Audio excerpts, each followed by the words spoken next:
It feels really weird to be making this video right now because I have been waiting and waiting for this moment. But it's finally here. I'm actually moving out. I'm 34. I've been living with my mom for the last 2 years while going through my divorce. And about a week and a half ago, I signed a lease on my very own one-bedroom apartment. So me and my daughter and my dog Nova will be moving in the middle of September. So it's coming up fast and I have a lot to get done. And I wanted to make this video today in front of this wall that any frequent watchers will be accustomed to. This is a wall in my bedroom, but pretty soon this is not going to be my bedroom anymore, and this will probably be the last video that I make in front of this wall. And in fact, later today, a friend is coming over and she's going to help me start packing. So who knows what we'll start with, but it's possible that some of these things will be coming down off of this wall. I am so grateful to be making this change in my life. My life has been full of changes in the last 3 years. And yet I have been feeling so stuck for a long time. My divorce has been taking a really, really long time to be fully processed. And that has made me feel so stuck and like I'm in perpetual limbo, that my life is on hold, that my life is not my own, which, brings up a lot of feelings from childhood. And on top of that, I have been living with my mom. And while I love my mom very much, and I'm really grateful to have reconnected with her in the last couple of years, a lot of those childhood memories have to do with her. And, our relationship in the present, though it is better than it's ever been before, and I'm really grateful for that, it's still complicated. And sometimes living with her has been really difficult and really triggering for me. And, I have to have a lot of boundaries in order to have a healthy relationship with her in the present as an adult with a lot of childhood trauma and CPTSD and trying to heal and move forward in my life. I have to have a lot of boundaries with her. And it's really hard to have boundaries and to have to keep enforcing them when you live with the person that you're trying to have those boundaries with. For example, I can't be like, hey, if you say that again, I'm gonna leave. Because where am I gonna leave to? I suppose I could just leave the house, and yes, that is something I have done, but it's just so wonderful to have your own space that you can go to that is cozy, that you have created for yourself as a safe haven that feels like home, that feels like safety and rest. And I have certainly felt that to some extent in this room. I am really grateful to have had my own bedroom here for the last 2 years, and I have decorated it and I have, curated it with books and knickknacks and plants and pride flags and things that feel cozy and homey and warm to me. So I'm really grateful to have had this space to go to. But I'm also really, really excited and really looking forward to having a whole place all my own, a kitchen that I can cook in, that I can organize in a way that makes sense to me, and a living space that I can organize the way that I want and that I can, have friends and family, including my mom, over where I can host and welcome people. And I'm honestly really excited for my relationship with my mom and how this move, I believe, is going to really strengthen our relationship rather than harm it. I'm so, so grateful for her support in these last 2 years. It would have been so much more difficult to go through this extremely difficult time. Difficult both emotionally and mentally, but also financially and practically. Without her help, I am deeply grateful for all of her support. But now I feel like I finally have the opportunity to really differentiate myself, to really, make my own choices, be my own person in a way that has felt very difficult to do in these last couple of years. And then I'm gonna be so much more resourced to actually spend quality time with her and to continue to work on our relationship.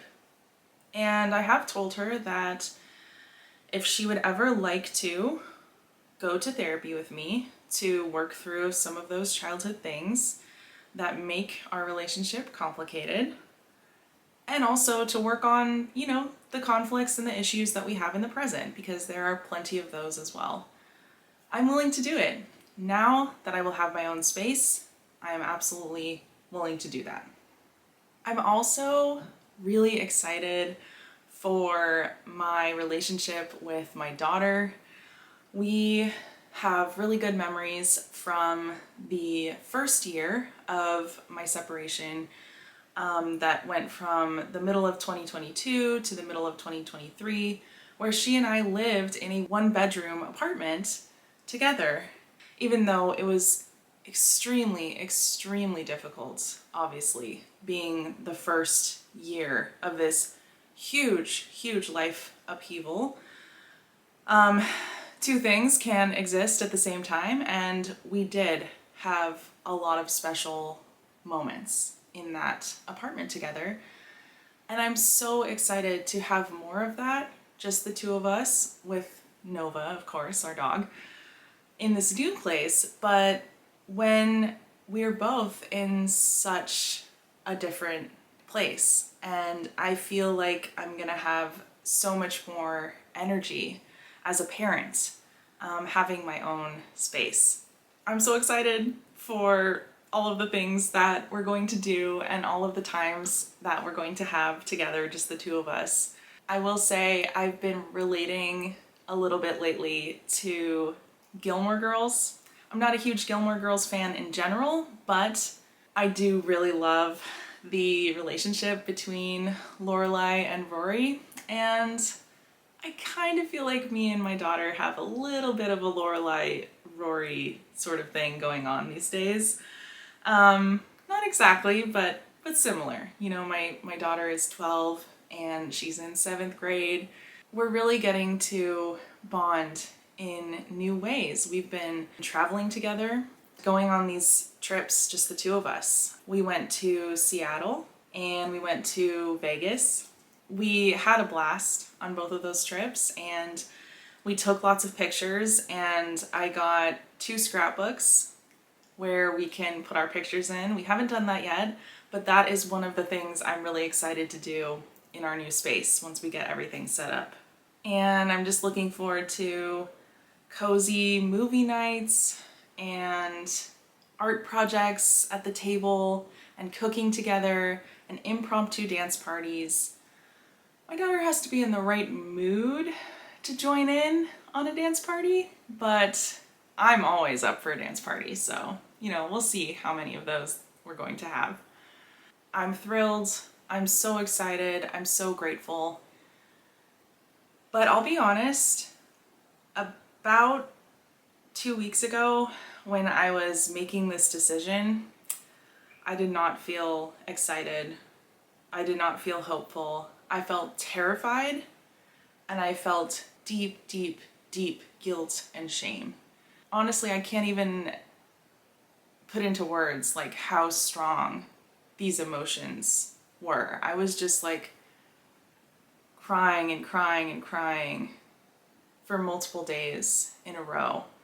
I think there's understandable reasons for both. For the fear, this is a huge step for me because, I went right from living with my family to getting married and living with a spouse for a decade to living with my mom. And yes, there was that 1 year that my daughter and I were living in an apartment, just the two of us, but it was in the same neighborhood as my ex, her dad. And it was really a transitional time, but this is going to be truly on my own for the first time. And while a part of me is so excited for that, another part of me is terrified. There's a lot of voices in my head like, you can't do this, you can't handle this, this is a horrible decision. Why would you think that you can handle this on your own? It just gets worse from there. So yeah, a lot of self-doubt, a lot of, I think for most of my life, I have felt like I can't do it. Like I am not strong and I'm not capable. And I've had this deep fear that I'm not strong and I'm not capable. But I fucking am. And I'm starting to really learn that and understand that. And I'm proving that to myself by taking this step.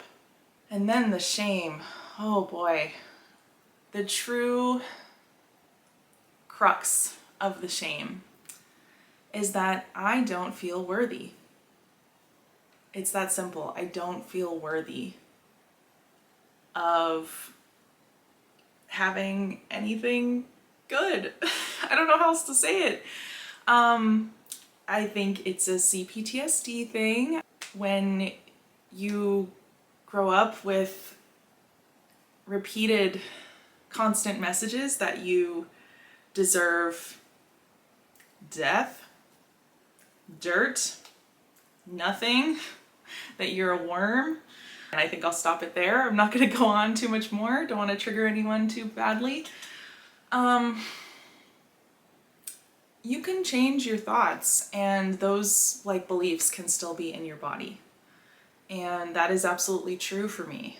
I was telling Annie recently that I sometimes feel like Templeton, that rat from Charlotte's Web, just scrounging around for scraps. Because I feel like that's what I deserve, scraps. I feel like I am meant to suffer, and that if something good is happening to me, it's a mistake and I shouldn't accept it, and I'm just not worthy of it. But I am so grateful to have people in my life who reflect a different message back to me. I have so many wonderful friends who tell me that I do deserve good things. Ugh, I even feel cringy saying that out loud. That's how contrary to how I feel inside that statement is. And I'm reminded in this moment of a value that I do hold very dearly, which is that when we take care of ourselves, when we make decisions that put ourselves first, not in a selfish way, not making decisions that harm others, but making decisions that help us be happier, healthier, more healed and whole, we are better able to be a better friend, be a better family member, be a better human.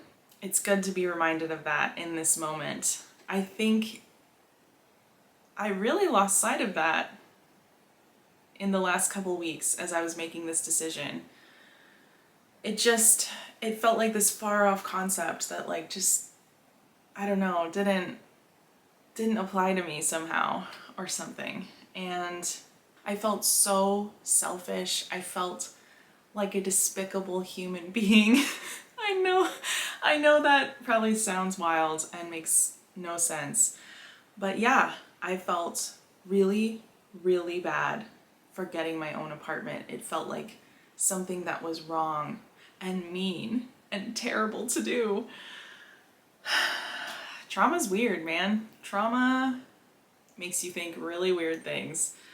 I've talked about the song Drunk on Myself by Anise in a past video, but I just want to reread some of the lyrics and read some extra ones as well, because this song really embodies my belief in this whole putting yourself first actually is a gift to the world and to everyone around you, including your loved ones. It says, I'm aware of what I deserve, never scared of putting me first, unembarrassed to self-cherish, my arrow aimed in reverse. And then later in the song it says, it's not cocky or self-centered to offer yourself grace. Offer yourself a place where no judgment awaits. 'Cause hurt people, that's how this cycle is shaped.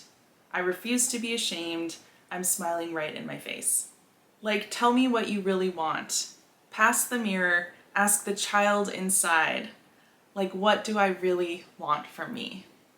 And when I really think about that, like asking my inner child, like, what do you want from me? I think my inner child wants to feel like they matter, like what they want matters. I really think I'm answering that question with this move.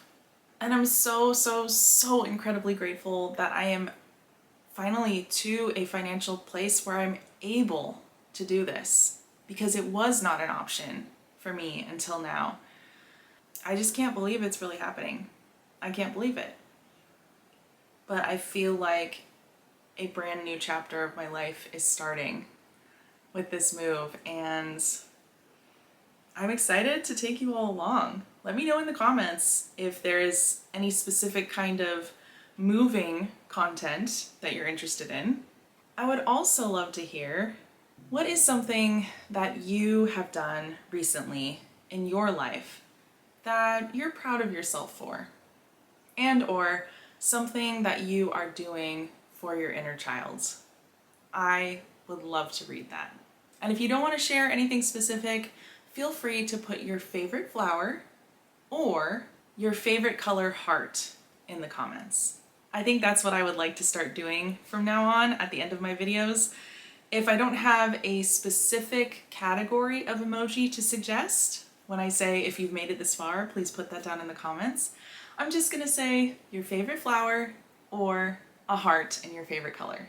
Because honestly, I just really love flowers and hearts, and I would love to see a bunch of them. And I think it's really fun to see everyone's specific choices. I'm a big fan of asking people what their favorites are.